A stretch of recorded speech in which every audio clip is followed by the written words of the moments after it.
Nakapunta ko doon sa hotel. Yung may mga yung di Jellyfish. jellyfish na marami. Yan yun. Yan. Yan yung sa inyo. Yun yung bayan namin. Kayo ang nag-control ng yung area na yun. Hindi lang, yung pangalan lang ng PO namin is Soton CFI, Soton Yaran Farming Association Incorporated. Organization, that's your right. Wala kami pakialam dyan. As importante, wala lang kayo binabiolate ang batas at wala kayong mga bata na inaabuso. Ha? Wala. Thank you. Mr. Chair. Senator Risa. Salamat kaayo, Mr. Chair. Your Honor, requesting to be recognized, Your Honor, Police Captain Monteroso, Your Honor. Sandali lang. Sandali. With the permission of Senator. Sandali lang. I-correct ko lang yung kanina. I was informed by the staff of Senator De La Rosa, the chairman. Yung palang tinatanong ko kanina, kung baril nga yung hindi, yung sa picture kanina, bagamat totoong hindi, wala doon sila sa holding room. Narinig nila yung previous testimonies na kahoy lang yung ano, kaya siguro nag-jive na lang yung sinabi kanina nung isang natanong na naawol na pulis kasi narinig nila yung pinag-uusapan dito sa nasa session hall pala yung mga yun. Just for the record to correct the misimpression na wala nga sila doon sa walang TV sa holding room pero nasa session hall pala. So narinig lahat nila yun. Kaya yung testimony siguro noon pinagtama na lang. Pero Senator Tolentino, just to be fair, papag-flash nga yung picture. Yung may mga armas. Yung may mga armas. Senator Risa, kunting tikwan lang konting. Ayan ako just to be fair. Ako naman ay mahilig sa baril. Marami akong baril. Ako makapagsabi ko na itong isang baril na yan, yung to the right of Jerry Esquilario, to the right, ako masabi ko talaga hindi yan totoong baril. Mukhang kahoy yan na pinturahan. Pero itong dalawa lang, yung sniper rifle dito sa to the left of Jerry Esquilario at saka yung isa, yung dalawang rifle na yan, hindi ako categorically makapagsabi na kahoy or totoo. Pero ito, yung sa kaliwa, mukhang kahoy nga. Sa tingin ko lang I may be wrong, but per my personal na mukhang kahoy. Go ahead, Senator Risa. Thank you for waiting. Yes, of course. Salamat kaayo, Mr. Chair. Nakabalik na po dito yung ating mga batang victim survivors.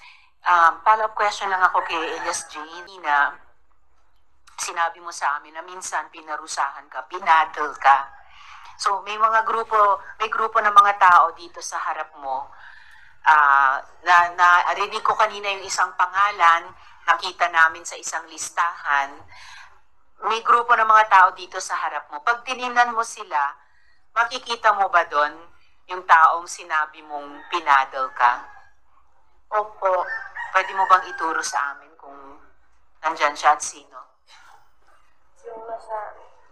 Anong suot niya? Ano po? May kwelyo daw, Your Honor. May kwelyo. Yung... Pwede bang tumayo yung mga may... Well, actually, lahat po sila may kwelyo. Pwede bang tumayo lahat? Ito katong unang tindog. Ang unang nagtindig, Your Honor. Sino unang nagtuwindig? Siya ba? Yung umupo ngayon? O, kasi yung sinabi mo kanina sa amin, ang pumalo sa iyo, isang Sergio Cubillia. Yan yung pangalang nakita namin sa listahan kanina. So, maaari po kayong maupo, sirs. So, Mr. Sergeant Cubillia, kumbaga, in-identify po kayo ni Elias Jane bilang yung taong nag-paddle po sa kanya bilang parusa. Inaamin nyo na ba na kayo ngayon?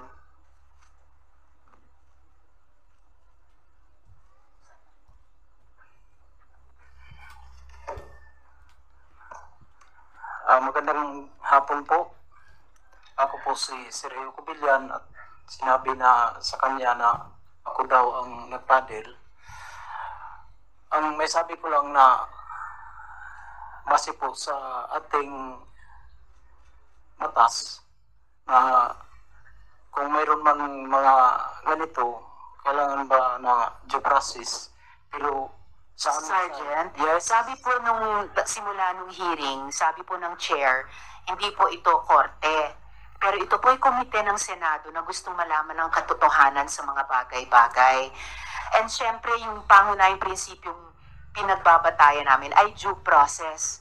At hustisya sa mga biktima survivor at due process sa kahit sinong iniimbestiga. So, napakasimple lang po ng sitwasyon at ng tanong. Sabi po ni Elias Jane, may nagpaddle sa kanyang isang Sergio Cubillan. Nakita po namin ang pangalan nyo sa listahan. At siya po ay, nakita po kayo at nakilalang bilang yung taong nagpaddle sa kanya. Pwede nyo bang sabihin sa amin ang totoo kung kayo nga po ba ang nagpaddle sa kanya? ako po, hindi ko po magagawa yan, ma'am. Hindi po ko ginawa.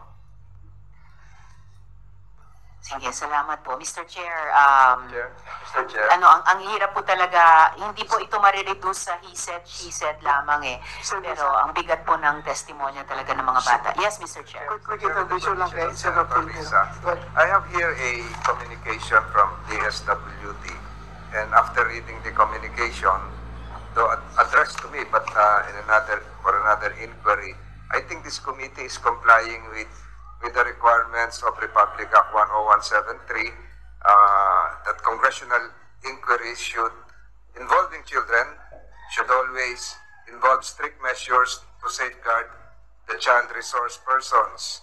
And in this case, wherein the good Senator Tiveros asked questions, lahat naman po ito naka-sunglass, naka-face mask, DSWD is here, naka-hood. So, while the request of the DSWD is that congressional inquiry... Sir, is yun lang namang mga bahay-bahay na ginawa within sa komunidad namin, sir, para sa mga nagtatrabaho sa lupa, sir, may mapagsilungan, sir.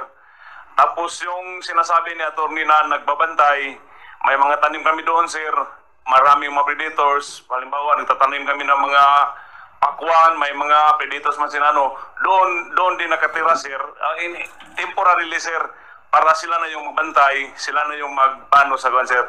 Well, that was confirmed by the provincial director kanina, Colonel Laude, na hindi talaga actually paksol. Yes, sir. Bahay-bahay na kuwan. Yes, sir. Pero ang tawag ng mga bata doon is paksol. Ang tawag ng mga